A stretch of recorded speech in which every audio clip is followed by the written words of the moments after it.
presenters from Dhanalakshmi Srinivasan Medical College, Head of the Department, Professor Tangaraj, and Dr. Priya is presenting from her clinic, namely the Sri Krishna Clinic in Trichy. So, chairperson for this meeting session is Professor Mukundan, Professor and Director of Institute of Neurology, Chennai. I will hand over to Professor Mukundan to conduct the proceedings. Professor Mukundan, sir, you can carry on. Yes, sir. Good morning to all. Respected my teacher, Professor V.N. sir, moderator, Professor Tangaraj sir, and the presenters and all the members. We will start the first case from Perambalur Dhanalakshmi Hospital case. I request Professor Tangaraj to proceed. Jay Kumar, slide share la irukku. Sir. Okay, sir. Sir. Is the slide is visible, sir? அதான் slide ஷேர்ல இருக்கு. நீங்க பெருசு பண்ணணும். full screen போடுங்க. full screen mode. Okay, sir. இன்னும் full screen mode வரல. Slide. Shafiq sir ஒரு help பண்ணுங்க. ஷேர் மோட் இன்னும் full screen வரல பாருங்க. அது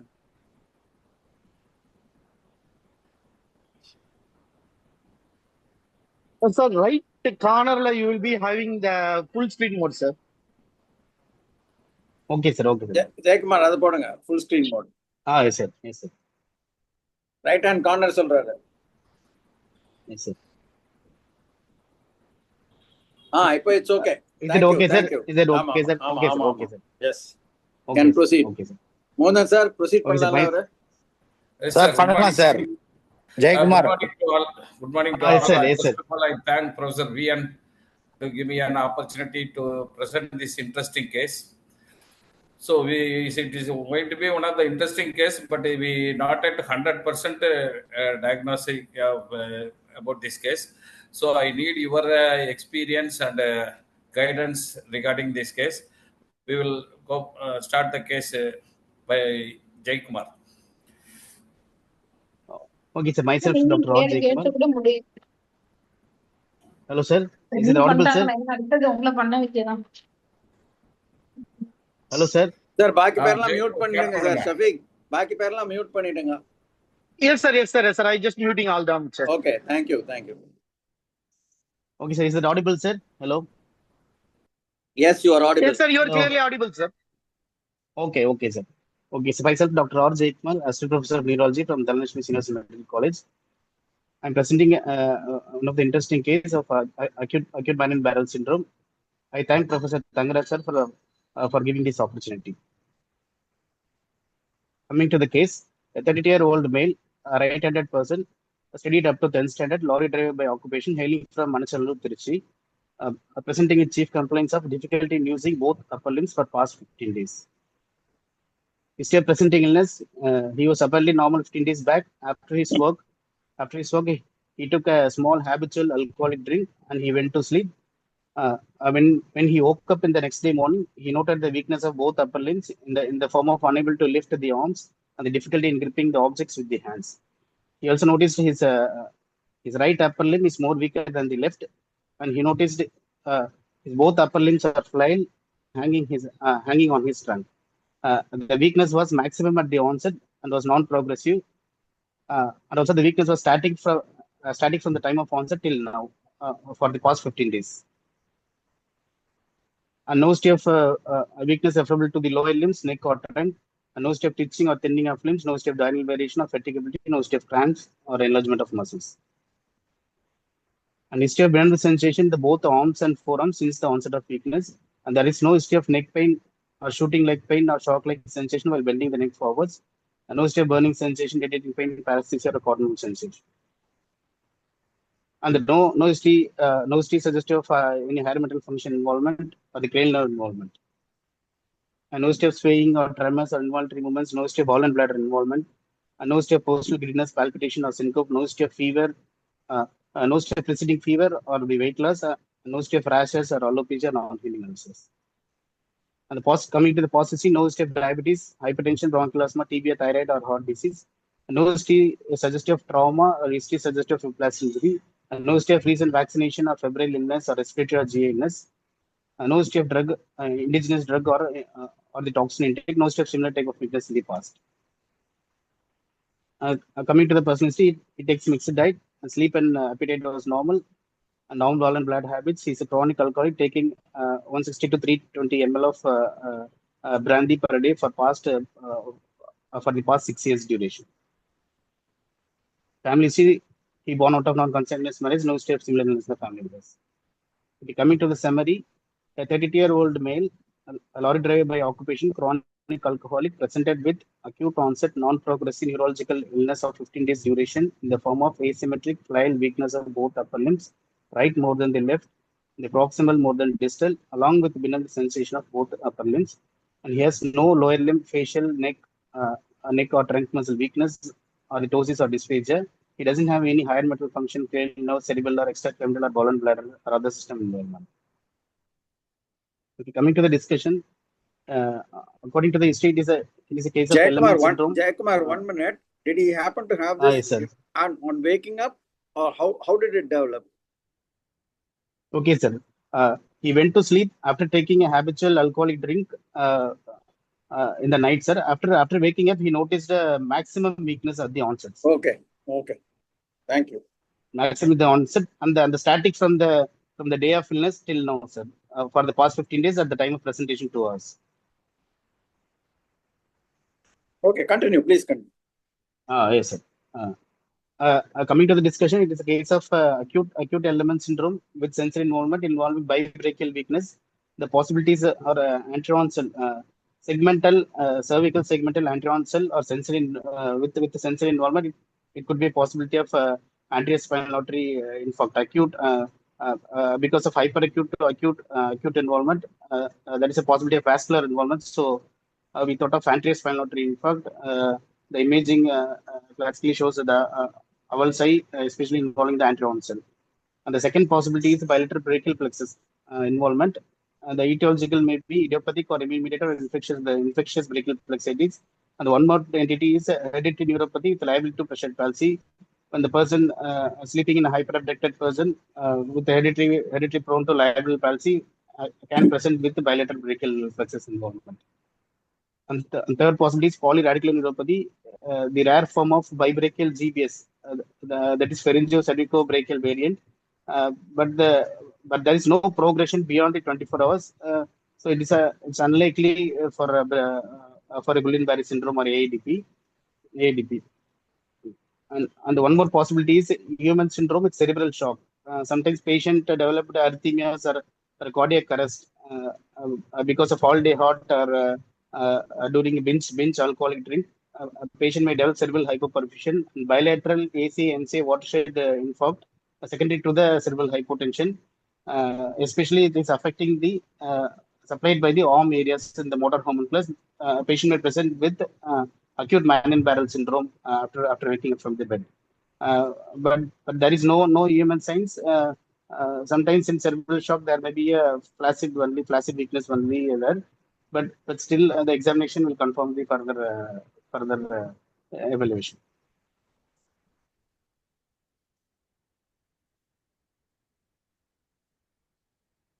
Okay, on examination, patient conscious, oriented, hydration is adequate, moderately built and nourished, and no pyeloerythrosis or clubbing sinuses, lymphadenopathy, no neurocutaneous markers of peripheral thickening, and there is a PES curve is present on both lower limbs is present. Vitals temperature is normal, pulse is 82 per minute, regular, equally felt in all peripheral pulses, and the BP is 120/80, supine patient right upper limb, the respiratory rate is 16 per minute, abdominal thoracic, no paradoxical breathing. Higher mental function examination is normal. The examination of cranial nerve system also normal. Coming to the spinomotor system, the bulk wasting is noted in the supraspinatus and infraspinatus, deltoid and biceps and triceps, right more than the left. The tone was hypotonia in both upper limbs.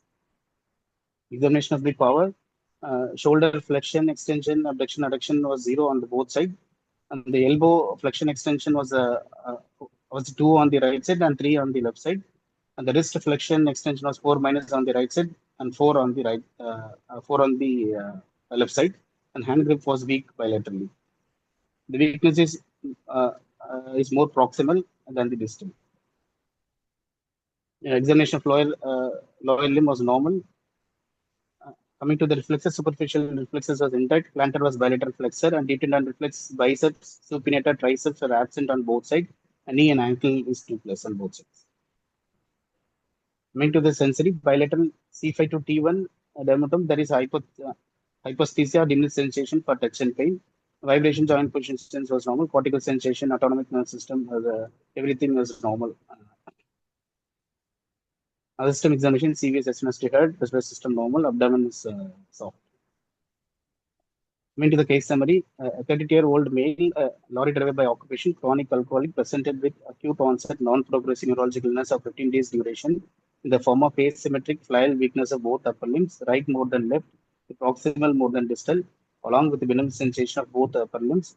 He has no lower limbs, facial, neck, muscle weakness, or ptosis or dysphagia. He doesn't have any higher mental function, pain, no cerebral or extrapyramidal, bowel and bladder or other system involvement. On examination, he has a pes cavus deformity, asymmetric areflexic flail weakness of both upper limbs, right more than left, proximal more than distal, with hyposthesia C5 to T1 dermatose bilaterally, with no other system involvement. Coming to the discussion, same thing. He did not have pain at the onset, no pain at all. No, sir. I said no pain at all, sir. Okay. Okay, coming to the discussion, the human with cerebral shock after 15 days there is no human signs. So possibly we rule out a bilateral ACMC cortical watershed infarct. So the other possibilities, I think the first possibility is bilateral brachial plexus, and then polyradicular neuropathy, and the anterior cell with sensory involvement, acute anterior cell with sensory involvement also the one of the possibility. Another possibility. No, to think of ACMC bypass, I'm sorry, Yes, bilateral watershed infarct. Watershed infarct, yes, sir. Was there Yes, sir. any cardiac ailment? Was there anything to suggest that it was? No, sir. No, sir. Only thing is a patient is alcoholic. After binge intake of alcohol, there may be arrhythmias, all-day heart syndrome, like that. After that, a patient developed cerebral hypoperfusion can develop ACMC watershed infarct. Correct, but anything to suspect a cerebral hypoperfusion? Was his BP dropping, or was he in a stage of shock? Was he in a state of altered sensorium at all? Did he have palpitations? No, anything to suggest? No, sir. Actually, Okay. no history suggestive. Okay, No history okay. suggestive, sir. Right. Okay, you continue. Okay. Coming to the investigation, routine investigation, CBC, everything is normal, and the ESR is 26 millimeter of mercury. And the CPK was 900 intention units, and day 15 of illness, and thyroid profile was normal, and vasculating ANA profile was negative. Coming to imaging, we did a MRI also. MRI is MRI brain normal, and the MRI C spine and whole spine steady. It is also normal. And we did a MRI bilateral brachial plexus. The patient did the MRI bilateral brachial plexus on day 3, the outside MRI. It shows myoedema in the right scalene muscles with enlargement and edema of the both brachial plexus. This was noted, sir. Actually, right side scalene muscle, there is some hyperintensity is there. It is a myoedema of the right scalene muscles. Scalenus muscles. After the day of 15th day presentation, at the time of presenting to us, we did the MRI brachial plexus with contrast study. It was normal. The edema of the muscles and the brachial plexus, everything was came down, and it was normal. Is he a diabetic? No, Not sir. No, diabetic. sir. He's not a diabetic. Not Yes, yet sir. It's a non-diabetic, sir. Okay. Okay, we did the first NCS bilateral brachial plexus. It was normal at the time of admission. We repeated the nerve conduction after 10 days. It shows CMAP amplitude was reduced in both median, ulnar, radial, the axillary and suprascapular nerves with absent F-phase. At the time of presentation, the NCS was normal, sir. At the time of 15th day, at the time of presenting to us, it was taken at the 28/4/25. The CMAP amplitude of median, both right and left, it was normal.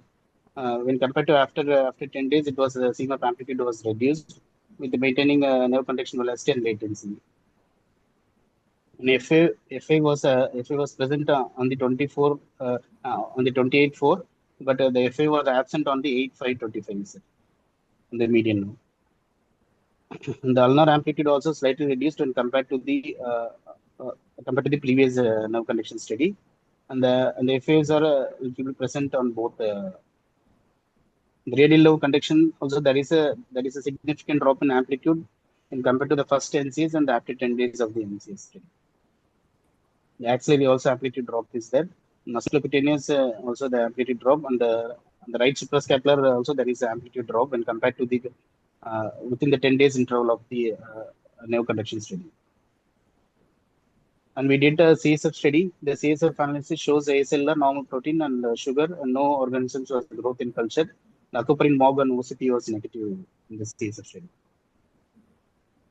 Okay, coming to the discussion, is after the investigations, we are localizing the lesion to bilateral brachial plexus. It could be three possibilities. One is intraocular neuropathy due to rhabdomyolysis, alcohol-induced rhabdomyolysis in vivo for myoedema and the MRI, and slightly elevated CPK. And the second possibility is hereditary neuropathy with liable to pressure palsy with acute compressive plexopathy. And these possibilities think in view of the Pescav's deformity was present in the patient on examination findings. And third possibility is it may be idiopathic or immune mediated or infectious brachial plexitis.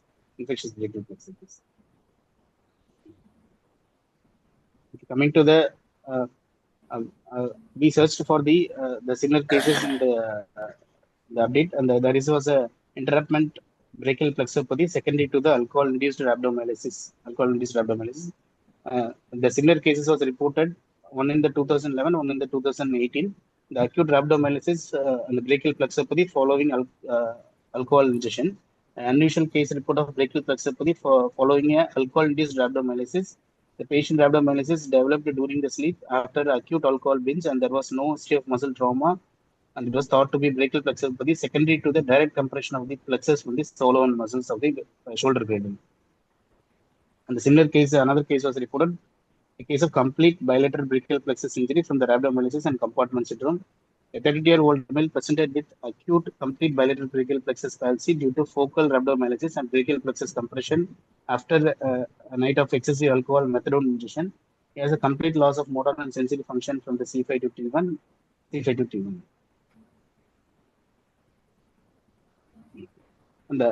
And the second possibility is HNPP with acute compressive brachial plexopathy, hereditary neuropathy with liable palsy presenting as an acute brachial plexopathy. It was we described a young man who developed a painless flail upper limb weakness with a clinical diagnosis of brachial plexopathy after his partner slept on his arm. The another case report was a characteristic hereditary neuropathy with liable to pressure palsy presenting as a brachial plexopathy in the soldiers. Actually, 189 young Korean soldiers diagnosed with the brachial plexus lesions. The hereditary neuropathy with liable palsy was diagnosed in 6.5%. And the push-ups was the most frequent exclusive preceding event in the all HNPP patients for the excessive workload. These soldiers in the Korean soldiers. And the another case was hereditary neuropathy with liable palsy presenting as bilateral brachial plexopathy. A 20-year-old male with no relevant personal or family history was transferred to presenting with proximal weakness of left arm, persisting for 3 weeks. On examination, he has bilateral brachial plexus involvement, and the similar case report was reported. The one of the gene involved is a peripheral myelin protein 22 gene, PMP22 gene was the culprit in the HNPP genes. Okay, that's all, sir. In our case, it is an intraocular neuropathy. Either it is intraocular neuropathy due to rhabdomyolysis, or it could be a HNPP with acute compressive myelopathy. With further genetic studies, we would like to proceed the case. Was the CPK repeated? 9:30 something. That was the first CPK. Was it repeated later? Like we did it late, sir. We did it after 15 days. 15 days. Okay, but subsequently, did you repeat it to see what is value? அதுக்கப்புறம் பண்ணல. No, sir. Patient discharged. Okay. And the treatment you gave? treatment So as steroids usual, over 5 days. steroid, steroid, but no improvement in after steroid. Methylprednisolone Steroids. we gave, and followed by oral prednisolone. But not he not turned up for a review till now. Okay, sir. Okay. It looks like what you have highlighted due to So rhabdomyolysis and we myoedema, and never thought of you also have we literature support for it. actually So what we HNPP also one of the possibilities. If SK is there, and a similar case reports for HNPP with acute compressive myelopathy also, the literatures are showing similar cases on this side. The genetic study confirm No, the diagnosis. bilateral acute compressive myelopathy, I mean, plexopathy happening suddenly. Between the two, I think the first As a possibility patient, is higher. as a patient sleeping in the hyperabducted position after the alcohol binge, sir. Yes, After alcohol yes. binge, it would happen, sir. Correct. Hyperabducted position. After hyperabducted, sleeping in a hyperabducted position in the alcoholic binge, it can happen, sir. Yeah, that HNPP doesn't explain the MRI finding and the CPK, isn't it? Yes, sir. Yes, sir. Yes, sir. Yes, sir. So, opinion from others. Sir, both conditions can coexist. Patient with HNPP is more susceptible for pressure palsy. So probably the muscle edema has more easily caused a bilateral brachial plexopathy. Sir. So both in a HNPP patient who has taken alcohol. Why do you want both when one itself is sufficient? Chitramalam sir, why do you want both? Yes, sir, because it is bilateral and subtle muscle edema could have caused a compression because the nerves are susceptible, sir. So probably this patient, even though alcohol is the trigger, probably the basic cause of HNPP to be ruled out by a whole exome sequencing. Sir, the initial nerve conduction study of brachial plexus was normal. Normal, yes, sir. Normal, sir. So that will not be favoring HNPP. You may have some findings in lower limb and upper limb also initially. So, and again, alcohol-related myoedema producing complete, phlegm, which is not reversing even after 15 days. I think we have to rule out CSF is not done, right, sir? Yes, CSF done, sir. CSF was normal, sir. We did CSF, sir. Okay. So, ASL, normal protein and sugar, sir. Form of some viral inflammatory or some form of immune mediated also is one possibility. But it's actually, considering the MRI findings, I agree there are some muscle edema, but we couldn't able to rule out an inflammatory condition also. Inflammatory condition, yes, sir. The HNPP, does it have a normal conduction effects in even when it's not symptomatic? Do you have a HNPP? Should it have features of CMT otherwise in nerve conduction? Only their susceptibility to pressure palsy. That's all. Liability is there. Palsy, yes, sir. Yes, sir. HNPP patient can have normal nerve conduction, sir. Normal nerve conduction can have a normal. Yeah, patient with HNPP who has a Pescavus. Why should someone have a Pescavus? And patient with HNPP is more liable for a nerve compression. More subtle muscle edema could have caused that. Yes, sir. So I think HNPP should be ruled out in this patient. But other conduction study, totally lower limb, everything is normal. No nerve thickening or focal nerve thickening. The MRI doesn't show any evidence of brachial plexus contrast enhancement or thickening.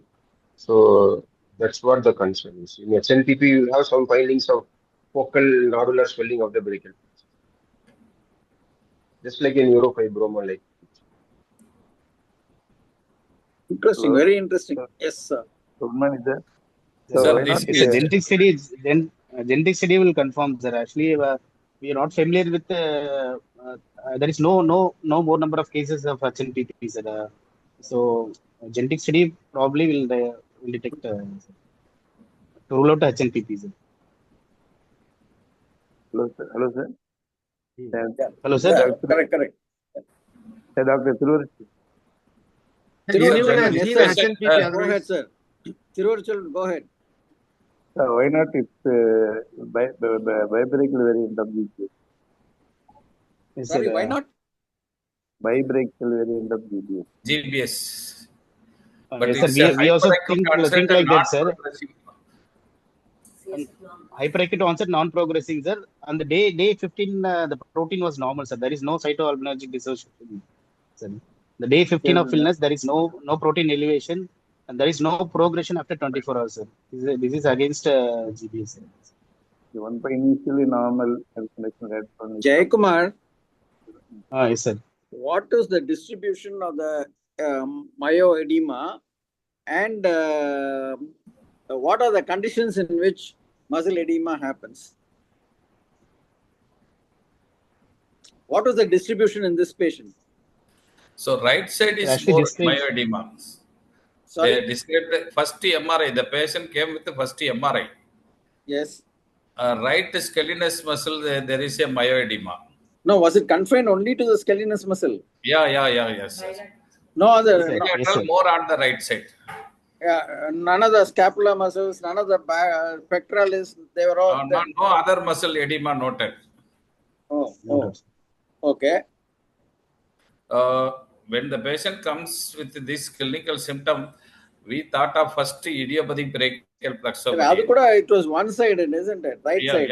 Usually idiopathic brachial plexopathy, usually unilateral, start with the pain. Yeah, that's okay. In this patient, I'm asking. Then followed by motor weakness. But here, no pain at all. Just he took alcohol, went to sleep, and the next day morning he developed a bibrachial weakness. That's Parsonage-Turner syndrome. That's okay. Or brachial amyotrophy, neuralgic amyotrophy. 15% of the brachial idiopathic brachial plexopathy can present as bilaterally without even pain. Also, they know. Correct. Here also there is predominant involvement of upper brachial plexus compared to lower. The no, we are predominantly confined to C5, C6. No, we are postulating myoedema is the cause, but it is bilateral. We show the edema only on one muscle on the right side. So that could not have caused it on the left side also. They gave. Sir, was HIV done? Yes, sir. HIV done, sir. Negative, sir. Blood sugar, urea, creatinine, electrolyte, everything is normal. What was the radiologist report? Radiologist report was skeletal muscle hyperintensity on both sides, right more than the left, sir. Oh, both sides. Sir. Sir. Both sides, right more than left, sir. So second MRI normal. So what are the normal, sir. Okay. Now, what are the conditions where you get focal muscle edema, scalene muscle edema? What are the conditions on review? Literature review, does it show any particular? Yes, sir. Alcohol itself. Alcohol itself can cause a focal rhabdomyolysis. Sir. Alcohol itself can cause focal rhabdomyolysis. He is a driver. He drove he's driving heavy vehicle, whether with a local muscle stress. Okay. Thank you. Mukundan, sir. Sir, it's a very rare case. We have seen HN in lower limb only, but in upper limb I have not seen the possible myoedema with the rhabdomyolysis. It's a thing. So it's a rare case only. Follow. Thank you, sir. Okay. Sir? Yeah, you can go to the Dr. Priya's case. Thank you, Jayakumar, and thank you, Thangaraj, for bringing in a very interesting case.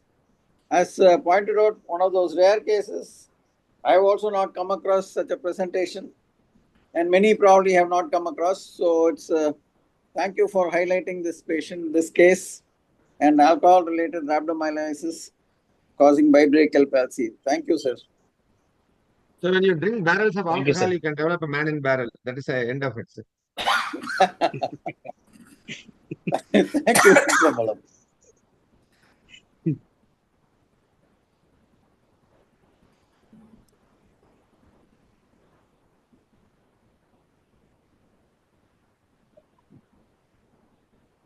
இந்த case யாரும் பார்த்ததில்ல. Yeah, we can go to Dr. Priya's case. Sir, can I?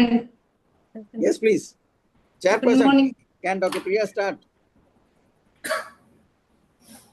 Mukundan sir, can Priya start? Dr. Priya, you can start. Thank you, sir. Good morning.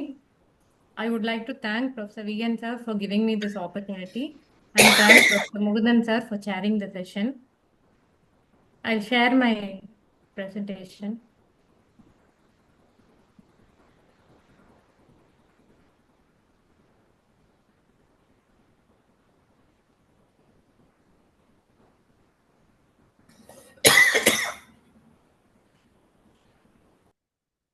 Is my slide visible? Yes, ma'am. So I'll be presenting some of the interesting cases in neuro-ophthalmology. This is the first case. She is a 53-year-old female presented with decreased vision both eyes for the past 3 months. History of pain, redness, watering of both eyes with mild visual disturbance in Jan 2025. She consulted an ophthalmologist. She was given IV methylprednisolone 500 mg per day for 3 days. All her symptoms improved and she was followed with topical steroids. After that, she was asymptomatic for a month. In March 2025, she developed progressive visual blurring both eyes. This time it was painless. There was no pain on extraocular movements. She's a school administrative staff and she was unable to read the WhatsApp messages. She had no difficulty in appreciating colors. During the second episode, she consulted the ophthalmologist again, who referred her to a neurosurgeon because the ophthalmologist had noted bilateral disc edema. The neurosurgeon took an MRI and he found nothing significant and he referred to a neurologist. The neurologist had started her on tablet Diamox 250 mg half TDS, but she had no improvement in vision. She did not have any history of headache, vomiting, double vision, transient visual obscurations, tinnitus. There was no complaints of redness, watering, photopsias, floaters, worsening of vision in the night during this episode. There was no history of weakness, unsteadiness, or numbness. She has a significant past history of concurrent CA ovary and CA lung with METs diagnosed in 2021, and she underwent total abdominal hysterectomy and bilateral salpingo oophorectomy. After that, she completed 4 cycles of paclitaxel and carboplatin. Palliative neck radiotherapy also was given.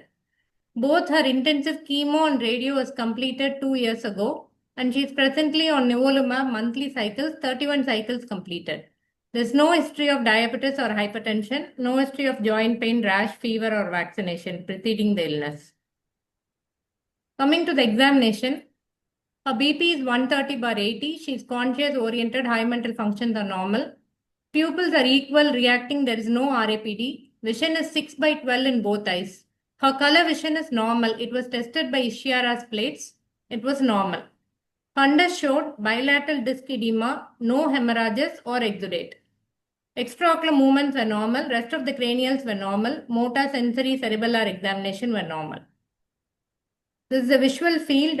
This is the field on the left side. This shows a superotemporal patchy peripheral defect and a little bit of defects on the superonasal quadrant also. Again, on the right side, in the superonasal quadrant, more in the periphery, there were patchy defects. Summarizing, this 53-year-old lady had presented with pain, redness, watering, and mild visual blurring in Jan 2025. Redness, watering, pain, and visual blurring improved with IV methylprednisolone, and she was followed with topical steroids. In March 2025, she developed progressive painless visual blurring. She was detected to have disc edema at that time. She had presented to us in May 2025. On examination, she had bilateral disc edema with decreased vision of 6/12, normal color vision, patchy field effects in the periphery, with a past history of CA ovary, lung with metastasis on immunotherapy, and with past history of chemo and radiotherapy. This is the timeline. It all started in 2021 with CA ovary and lung, total abdominal hysterectomy, oophorectomy done. And then she was put on chemotherapy, paclitaxel and carboplatin with the palliative neck RT. This was completed by 2023. She was started on nivolumab after that. And in 2025 Jan, she developed redness, watering, pain, and mild visual blurring. She was started on IV methylprednisolone, followed by topical steroids. Her symptoms improved. In March 2025, she again developed progressive visual blurring, and she had presented to us in May 2025. So, first trying to differentiate whether this disc edema is a papilledema or optic neuritis. She had red flags for both. For papilledema, there were no symptoms of ICT. Her visual blurring was disproportionate to edema, and she was not very responsive to acetazolamide, though the dose was not appropriate. And for papillitis, there were again red flags. Priya, sorry for intruding. Yes, See, sir. what was the visual acuity at that time? First That is time or important. second time, sir? 6/12. The first time itself. Second time you said First- 6/12. The First first time she had consulted an ophthalmologist, no records were available except for the bills, pharmacy bills, which showed IV methylprednisolone and topical steroids. We don't have any idea about what was the visual acuity on the first episode. It was in a different ophthalmic hospital, couldn't get the records from that hospital, sir. Second episode, it was 6/12. No, you are trying to differentiate papillitis from papilledema. Unless we know the visual acuity, it would be very difficult. I mean, Yes, sir. visual acuity is the key point. 6/12, sir. Correct. That's the second one. First one First is, time, if you started, is it a papillitis or a papilledema? Then discussion ஆரம்பிச்சிங்க. sir. Unless we have a visual acuity, it would become very difficult to say papillitis, because papilledema was noted. Could it just be papilledema? Sir, the first episode was in Jan. That was predominantly redness, watering of eyes, and very minimal visual disturbance. And that Correct. improved with IV methylprednisolone, followed by topical steroids. And after that, this is the second episode. This started in March, and now the visual acuity is 6/12, both eyes, sir. That is understood. Yes, ma'am. Go ahead. You are trying to differentiate papilledema and papillitis. Go ahead. Yes, with sir. that. Yes. First time it is painful. First time it was painful, but we are not sure about whether she had disc edema on the first episode. What was observed was redness, watering, and mild visual disturbance. The patient wasn't much worried about the vision during the first episode. It was the redness, pain, and watering that took her to the ophthalmologist during the first episode. Are you continuing? Yes, sir. The red flags for papillitis are painless visual blurring, color vision being normal, and the visual field did not show any central scotoma. There were patchy peripheral field constrictions.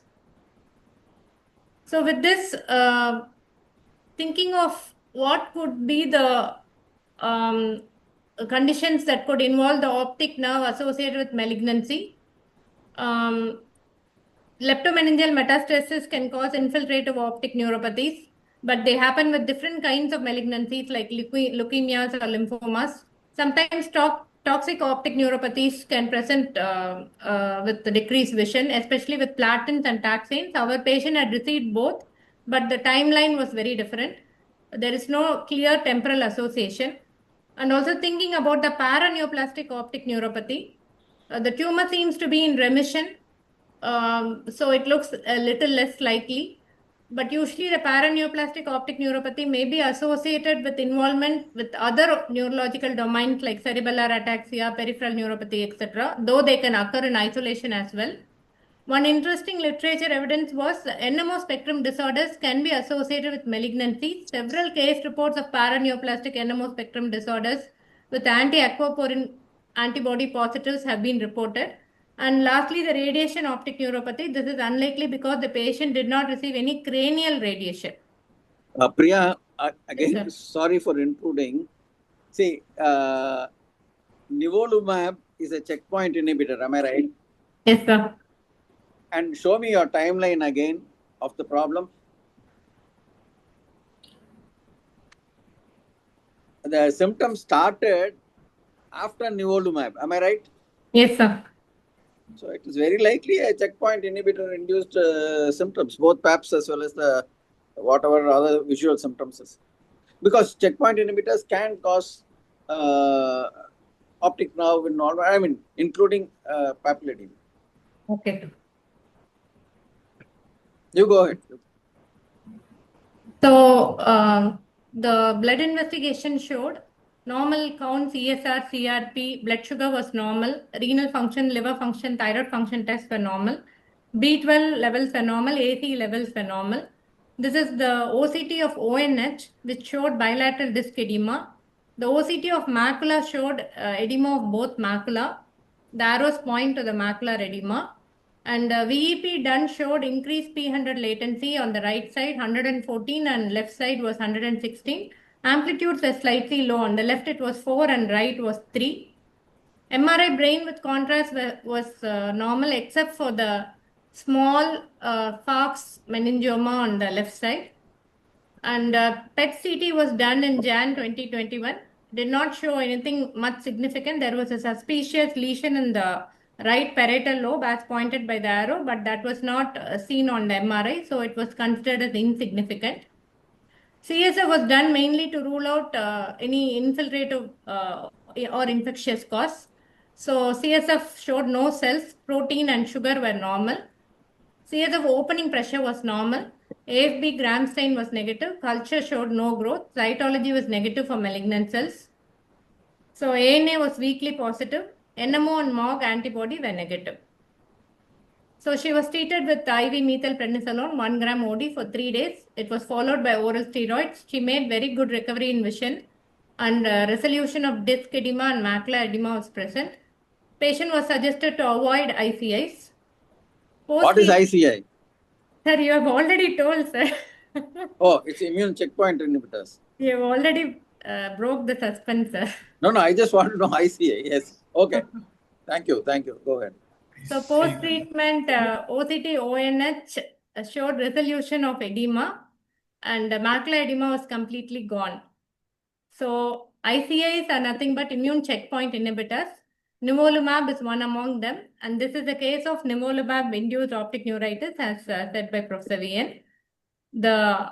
What are ICIs? Why do they cause optic neuritis? Neuro-ophthalmological complications of ICIs and ICI-induced optic neuritis. I'll be going through these headings. So what are ICIs? Basically, what are immune checkpoints? Whenever an antigen presenting cell presents the antigen to the T cell, it does it through the MHC complex as shown by the red arrow. But there are something called immune checkpoints which protect the self antigens from the immune response. So there are 3 immune checkpoints, PD1, PDL1 and CTLA4. Basically, these immune checkpoints, when they are present, the T cell doesn't get activated. And so an immune response is not mounted against that antigen. So these are the 3 immune checkpoints. The tumor cell, because it is basically derived from the native cell, it makes use of this immune checkpoint to pose as if it is a native cell and thereby escapes from the immune system. So by developing these immune checkpoint inhibitors, what we have done is we have abolished this mechanism of escapism of tumor cell so that the T cell can get activated and can kill the tumor cell. The original cytotoxic chemotherapy acts on the various stages of cell cycle. So they produce a lot of toxic side effects that happen with rapidly proliferative cells. But these immune checkpoint inhibitors follow a different mechanism of action. So they have a different profile of side effects. So immune checkpoint inhibitors enhance adaptive immune response. Now widely used to treat many forms of cancer. They are basically monoclonal antibodies that block and inhibit immune checkpoints. They are of three types: cytotoxic T lymphocyte associated antigen 4, programmed cell death protein 1, and programmed cell death ligand 1. Nivolumab comes under the PD-1 immune checkpoint inhibitor. Because they potentiate the T cell response, the T cells can sometimes become unrestrained and they can target the normal tissue and they can produce a wide variety of adverse inflammatory events. And such events can also happen in the ophthalmic and neurological system. The incidence of neurologic immune-related adverse effects is 1 to 5% for monotherapy and 12% for combination therapy. So various adverse effects can happen starting from keratitis, uveitis. Probably our patient had uveitis on the first episode and later on went to develop optic neuritis.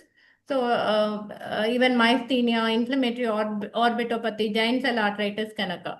So the ones important for us as neurologists are optic neuritis, orbital inflammatory syndrome, thyroid eye disease, giant cell arteritis, and myasthenia gravis.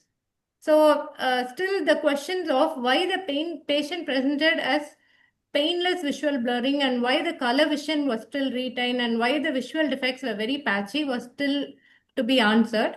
So going into the literature, the immune checkpoint inhibitor associated optic neuritis was published in Ophthalmology Journal. This was by Francis et al. According to this article, the ICA-associated optic neuritis had features that are not consistent with the classical triad of unilateral decreased vision, dyschromatopsia, and pain. The unique features of bilateral painless decline of vision in the context of intact color vision is very unlike the classical optic neuritis. In this paper, the author showed that out of the 18 cases of optic neuritis, 90% had painless decreased vision, 64% were bilateral, and 67% alone had dyschromatopsia. And again, coming to the visual fields, normally we expect the papillomacular bundle to be much affected in a patient with toxic optic neuritis. But here the visual field patterns are very variable. They can be diffuse, they can be arcuate, altitudinal, central, cecal, or sometimes there can be no defect also. That explains the patchy defects in our patient. And again, painless visual blurring was characteristic of this type of optic neuritis, though there is no clear explanation to why it was painless. And most of the patients had mild to moderate disc edema as in our patient.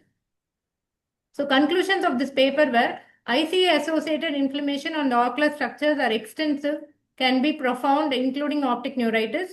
It tends to be bilateral with painless visual decline, more often with intact color vision.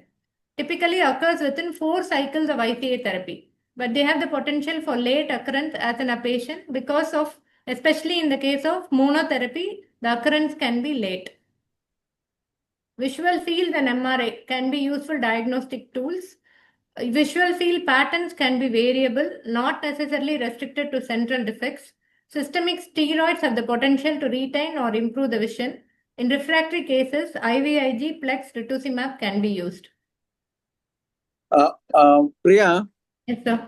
could not all the visual deficits, defective vision, be Yes, sir. due to papilledema itself? Why are you bringing in optic neuritis again and again without significant visual, acuity defect? So the CS of opening pressure was very much normal, sir. It was 16 centimeters. The opening pressure was normal. She did not have any symptoms of raised ICT. And nivolumab-induced optic neuritis is known to present this way. The visual acuity need not necessarily be very less in nivolumab-induced optic neuritis. It can be very subtle, and it has to be identified at that stage. But what about the PAPs then? It was not papilledema, sir. It was disc edema due to nivolumab-induced optic neuritis. Like MOG disc edema. Yes, sir. But you are still saying it is optic neuritis. Yes, sir.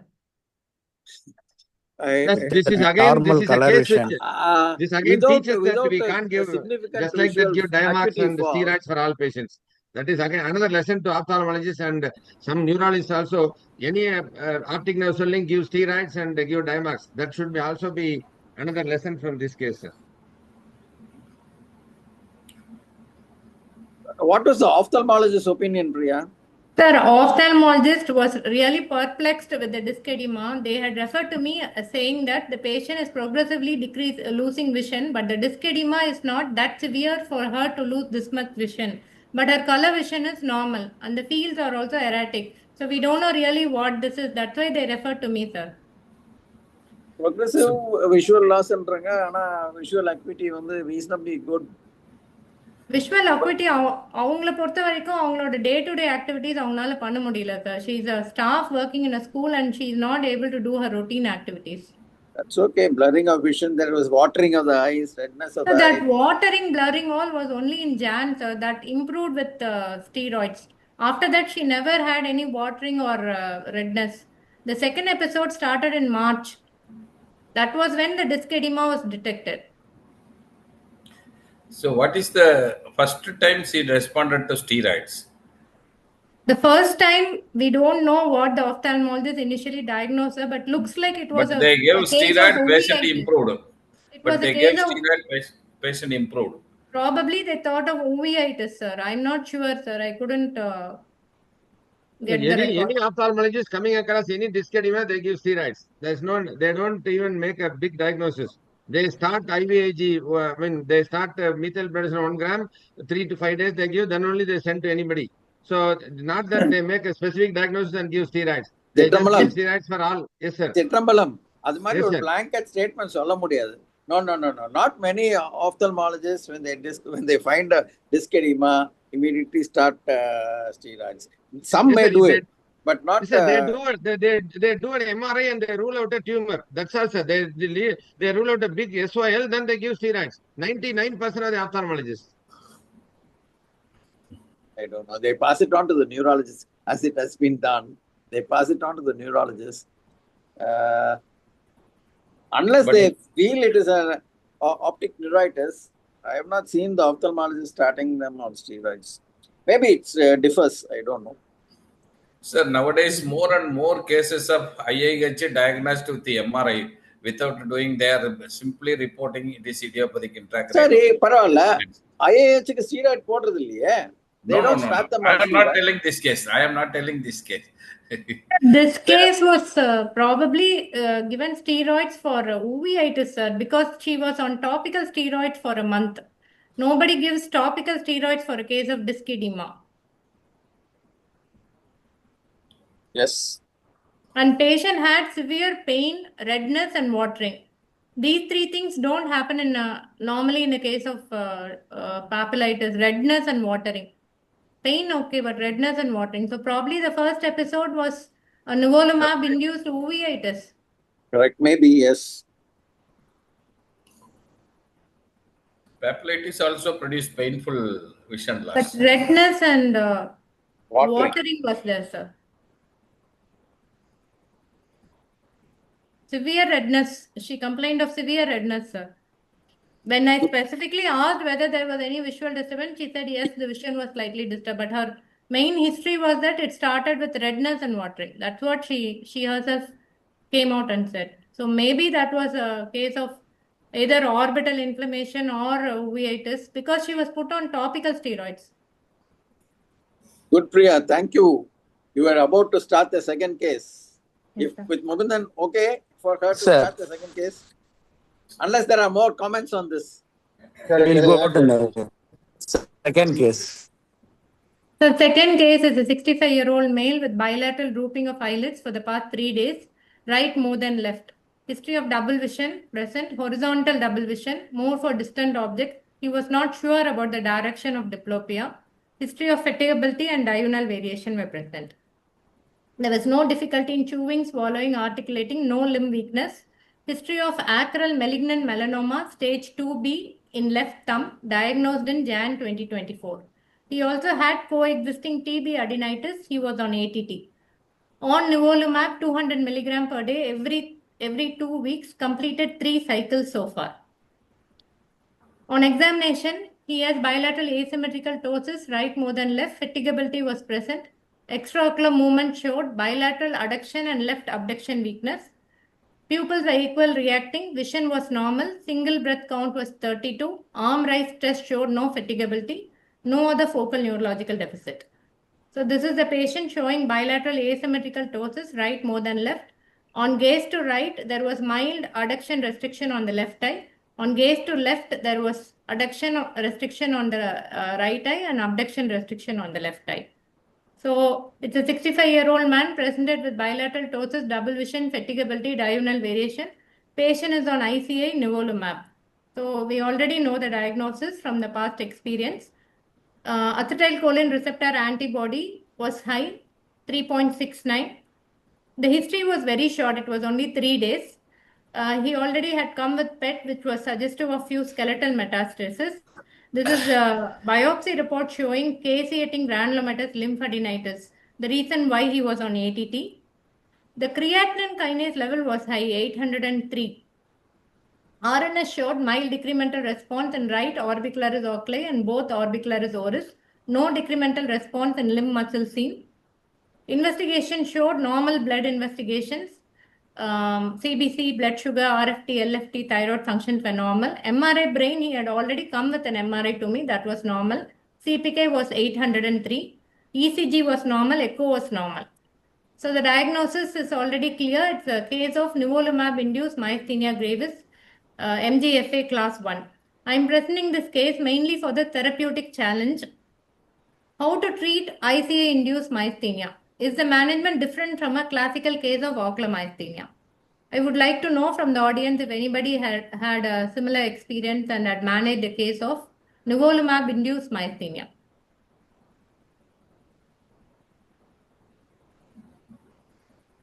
So this was the first case of nivolumab-induced problem that I encountered. This patient I saw in 2024. At that time, I was not much aware about these ICA checkpoint inhibitor-induced adverse reaction. So when I diagnosed myasthenia, I called up the oncologist saying that's the case of myasthenia, sir. So I would like to do the investigation, start the patient on pydostigmine and probably a low dose of steroid. The minute I said it is myasthenia, he was alarmed. He was aware of the myasthenia gravis problem with nivolumab, and he said that don't think that it's a normal classical case of myasthenia. It behaves very differently. Please read the literature. You might have to treat the patient differently. So I went into the literature. Myasthenia gravis induced by immune checkpoint inhibitors. This was from Marco et al. And according to this article, myasthenia gravis induced by immune checkpoint inhibitor can occur as an exacerbation of pre-existing myasthenia, or it can occur de novo as in a patient. It is characterized by progressive weakness affecting extraocular, bulbar and limb muscles, progressing to respiratory failure in a whopping 40 to 65% of the cases. That doesn't happen with the classical myasthenia. Some patients have mild symptoms like ptosis, while others can present with rapidly progressive respiratory failure with fatal outcome. The presence of myositis and myocarditis overlapping with myasthenia is a very common association. It is known as 3M triad. It is especially challenging and life-threatening. So this paper is a series of 6 cases from the same center. In this, there was one patient who had this combination of melanoma and nivolumab as our patient. And there was only one patient who presented with only ocular myasthenia.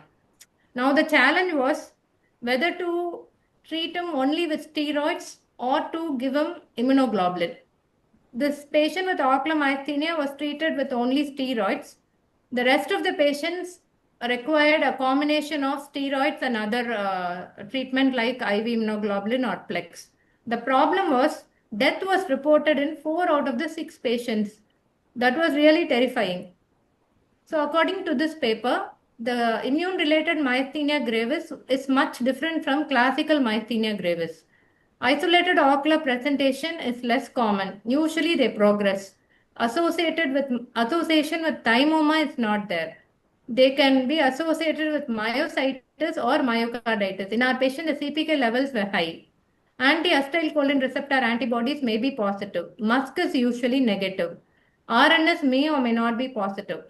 And mortality is very high. Classical myasthenia with the modern treatment, we don't have much of mortality. But in this group of patients, mortality is very high. This paper suggested that a very recent study showed that patients with IRMG may benefit from initial therapy with IVIG or PLEX, regardless of the initial severity, which was applied in the most recently diagnosed patient series of ours. And again went into another paper by Marini et al. This is from our own neurology journal.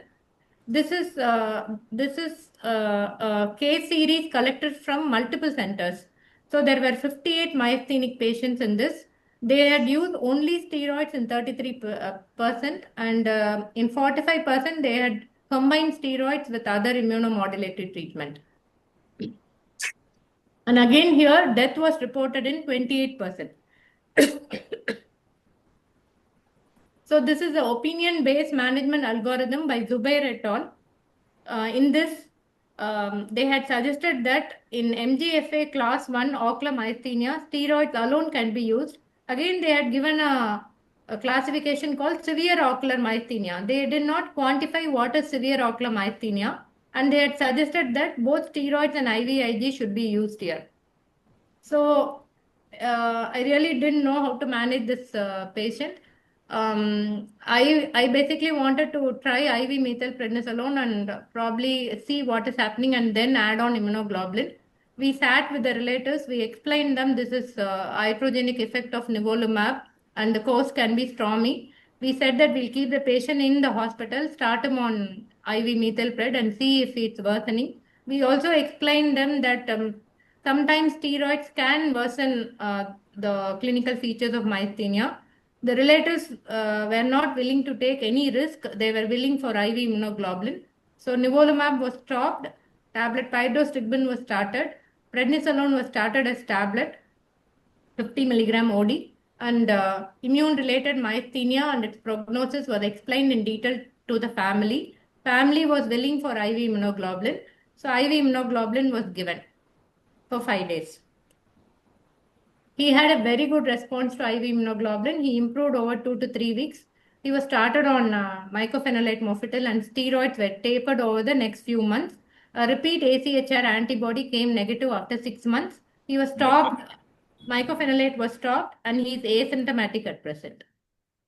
So this case I'm mainly presenting for the therapeutic challenge, whether to start IV immunoglobulin or not, because the patient did not have anything other than ocular myasthenia. So I was like, who would start even IV methylprednisolone for a case of ocular myasthenia? We would only start oral steroids. So we didn't want to take any chances. The family was not willing to take any risk. So I treated ocular myasthenia with IV immunoglobulin. That's perfectly okay. Is he still on nivolumab? No, sir. He's off nivolumab. That's fine. So unlikely that the myasthenia will progress, isn't it? Yes, sir. Yes, sir. All medications have been stopped now. Okay, good. Because this patient I had seen earlier, the next patient, I was very sensitized. So when that patient came, I thought it could still be nivolumab, and I did the literature search, and then I could correlate the findings. Otherwise, I also could have missed the first case. Excellent. Very nice. Can I add, Dr. There are some chat box, there are some comments. Sir, I have one more case too. Oh, sorry. Go ahead. So neurological syndromes associated with immune checkpoint inhibitors. They can be central or peripheral. Central can be encephalitis, meningitis, CNS demyelinating diseases, myelitis or vasculitis. Peripheral nervous system, it can be myositis, myasthenia, demyelinating polyradiculoneuropathy, cranial neuropathies, and demyelinating polyneuropathies. The important point to note is many of the neuropathies are steroid responsive. It is only the myasthenia which requires immunoglobulin. GBS-like presentations do respond to steroids. So the third case, this has nothing to do with ICI. So he is a 47-year-old male. He presented with blurring of vision left eye for the past 3 days, noticed on waking up.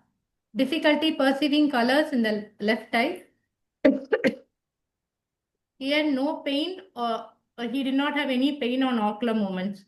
There was no history of headache, vomiting, double vision, jaw claudication, fever or weight loss. He is a type 2 diabetic with uncontrolled sugars. He did not have any joint pain or connective tissue disease. No history of hypertension, no history of smoking. Blood pressure was normal. Visual acuity on the right eye was normal. Left eye was 6/60. Left eye showed RAPD. Color vision was impaired in the left eye. Fundus showed bilateral disc edema with non-proliferative diabetic retinopathy. There were telangiectasias seen over the disc. There was no tenderness over the temporal artery. Temporal artery pulsations were normal. No other focal neurological deficit. This is a fundus photograph showing bilateral disc edema. It was more on the left. The disc edema was mildly pale. It was a pallid edema. And there were few telangiectasias more prominently seen on the right more than the left. The visual field on the right showed a little bit of patchy defect. Not sure whether the patient reported false positive. Left eye showed monocular visual defect. So going into the discussion, it's a painless, acute, monocular visual blurring, more in favor of AAON. Pallid edema and telangiectasias on the disc suggest ischemic pathology. Presence of diabetes favors NAAON. So what is the cause of disc edema in the asymptomatic eye?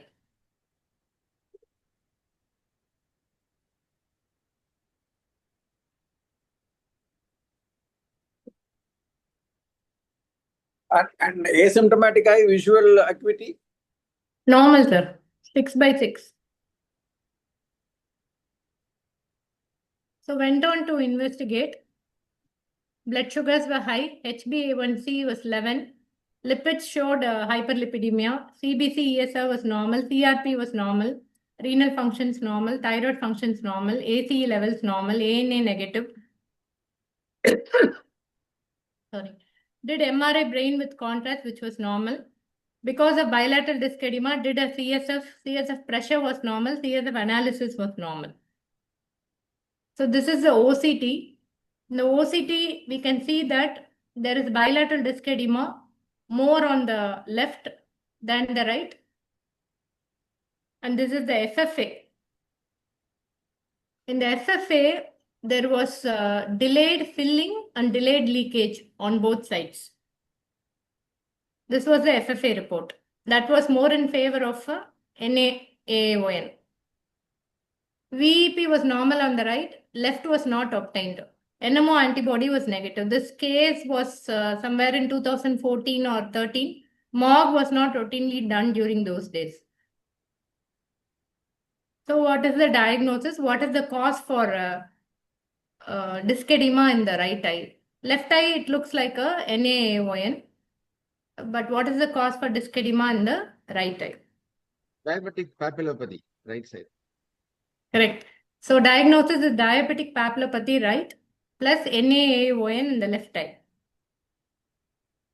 Treatment was diabetic control. Gave a short course of IV steroids followed by oral steroids for 2 weeks, which is very controversial. Antiplatelets and statins were given. So what is diabetic papillopathy? It is unilateral or bilateral optic disc edema with variable visual loss seen in diabetics. It can occur in type 1 or type 2 diabetic, irrespective of metabolic control or severity of diabetic retinopathy. So some authors believe that diabetic papillopathy is nothing but a mild form of NAAON. Some people believe that it is a different entity. So we can call them as splitters and lumpers. Argument for lumpers. Diabetic papillopathy is considered a mild form of NAAON because both are basically due to ischemia of the optic nerve head. And diabetes is a risk factor for both. And small optic cup is a risk factor for both. And there have been many patients with AAON who have asymptomatic disc edema in the fellow eye as in our patient. They can be present either at in the same time or during follow-up, the normal eye can develop asymptomatic disc edema. And there is a terminology called incipient NAAON. Suppose a non-diabetic person develops a similar problem, NAAON in one eye and mild disc edema asymptomatic on the other eye. There we cannot use the term diabetic papillopathy. In such patients, we can use the term incipient NAAON. These cases may rarely progress to AAON. So arguments for splitters are disc edema persists longer in diabetic papillopathy than in AAON. Disc edema in AAON resolves by 3 months, whereas in papillopathy it resolves by 10 months. and papillopathy is more frequently bilateral than NaON, and they have been described more commonly in younger age groups. Diagnostic criteria for diabetic papillopathy: confirmed diabetes, optic disc edema, absence of optic disc dysfunction, normal intracranial pressure, lack of nerve inflammation, infection, or infiltration. So it's mainly a diagnosis of exclusion. Clinical features are usually they're present with non-specific visual complaints like mild blurring or distortion of vision. It can be an incidental finding. Visual acuity in diabetic papillopathy can vary based upon the extent of optic nerve swelling and presence of peripapillary subretinal fluid or macular edema. And cases with severe vision loss are most likely to be AAOL. Fundus shows usually optic disc swelling. Surface telangiectasia are very prominent in diabetic papillopathy.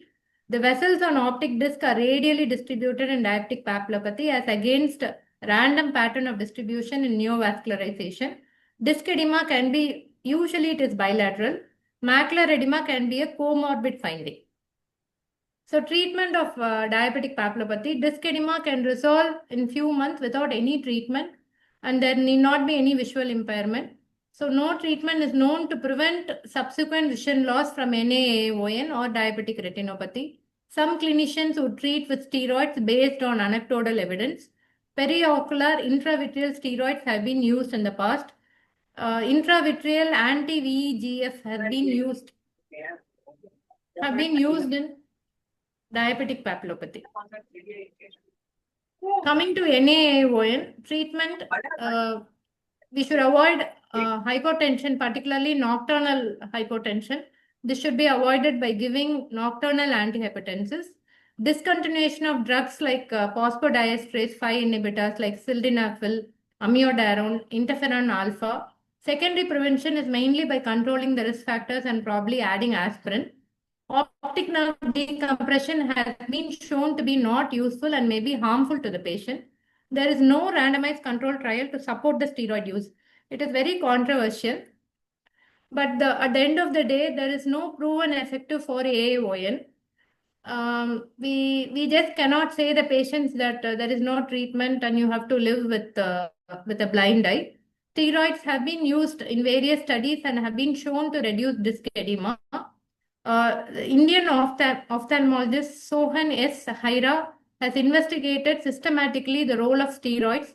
He has done a patient choice study. He has investigated with about 300 patients, and he has shown that there's a higher probability of improvement in both visual acuity and visual field, but it was not a randomized control study.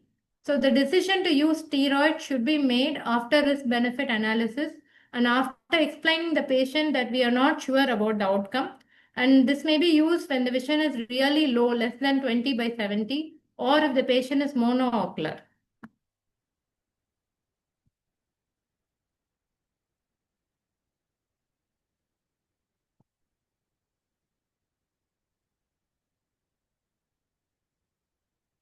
Sir, I've finished my presentation.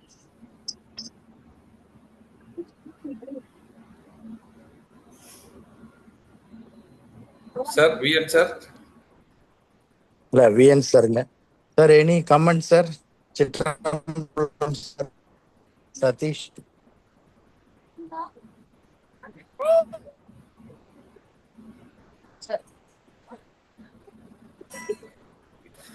I congratulate Dr. Priya for presenting 3 interesting cases of neuro-ophthalmology. Thank you. So she presented different kinds of visual loss, drug-induced and diabetic-induced. Thank you, doctor. Thank you, sir. Sir, in the first case, there are some questions. Can edema with acute denervation? Sir, what is the question, sir? It's not if it is Thangaraj Can Jaykumar. Can Yes. myedema happen with acute denervation? What? Can, the next question by Tirur Chelvan sir. Were done or not? So first question, sir. What is the first question? Scrutiny and edema, acute deterioration. Can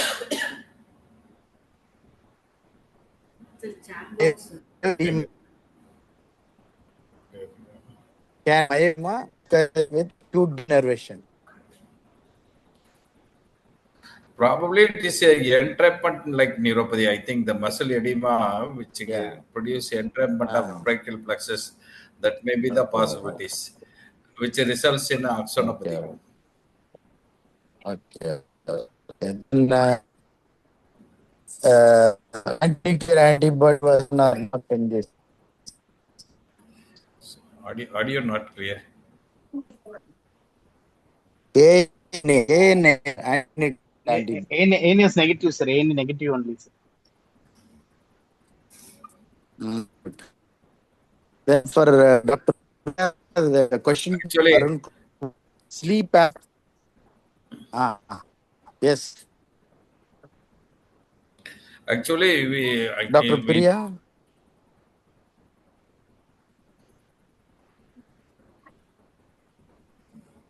Sir.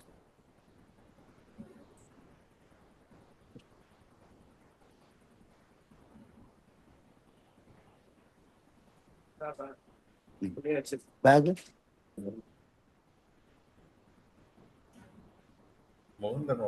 Yes, sir. Sleep apnea is a risk factor for NAION, sir. It's commonly missed. I did not look for in this particular patient, sir. It should have been looked.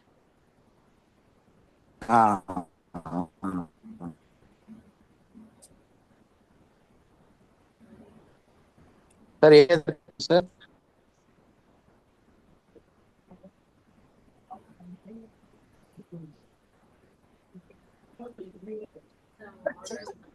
Audio, I think not good. Ama.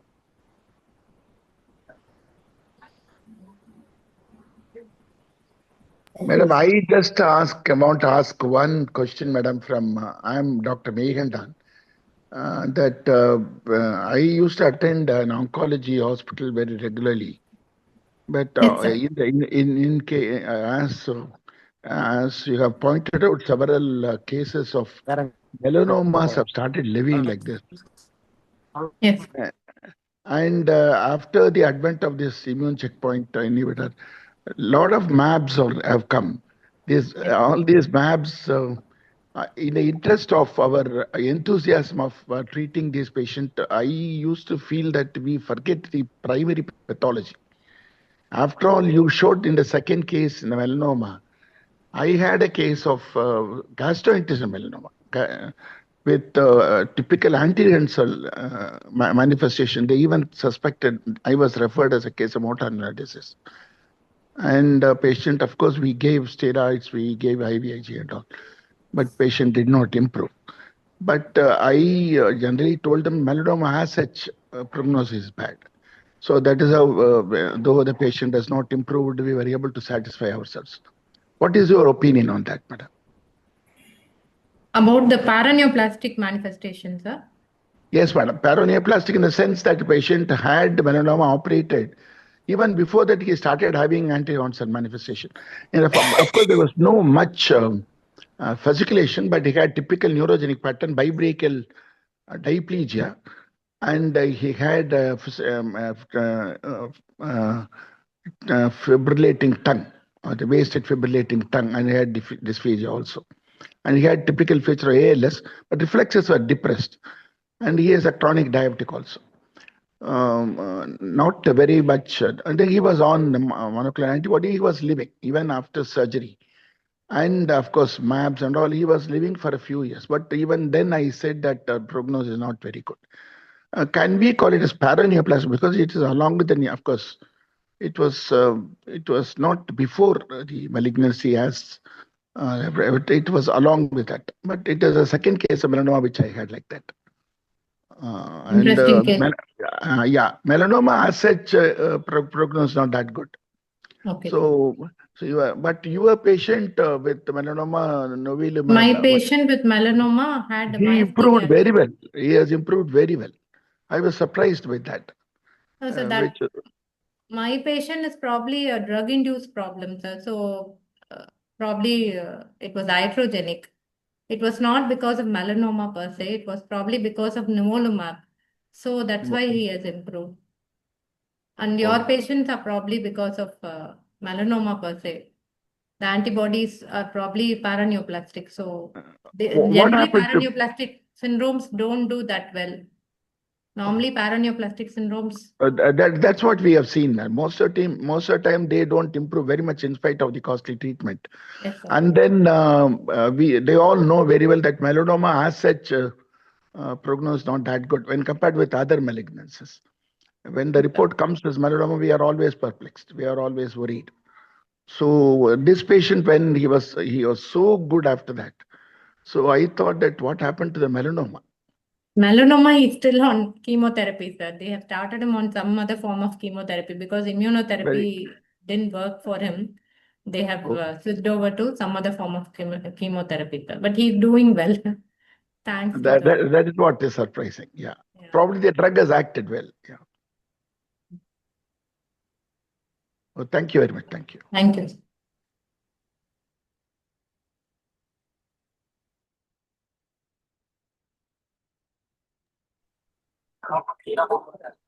Sir, thank you very much, sir. If there are no other questions, we will close the meeting. I thank Professor Thangaraj and Jaykumar for the rare presentation. That to a asymmetrical upper limb weakness, the man in barrel syndrome. They have postulated HNPP with myoedema due to rhabdomyolysis. That's a rare presentation. Then next, neurophthal cases by Dr. Priya. All are interesting and rare presentation. The first case, the first two cases were due to drug related. The one is without affecting color vision, there is optic nerve involvement due to the checkpoint inhibitor. The second case is again due to neuromuscular involvement due to checkpoint inhibitors. Of course, the third case is due to diabetes papillary like that. I thank both the presenters for their very interesting presentation. I thank you one and all. I thank Professor VN sir for giving this opportunity to chair this session. We'll meet in the next forum. Then Thank you, sir. thank other Thank you, sir. Thank you, sir. Chitrambalam sir, Meigandan sir, and other discussants for the active participation. Thank you. Thank As you. usual, very high quality of cases, sir. As usual, very high quality of cases from Yes, Trichy. sir. Yes, sir. We expected this high, we as expected, it has very high quality from Trichy. Yeah, Very Dr. nice Priya. learning.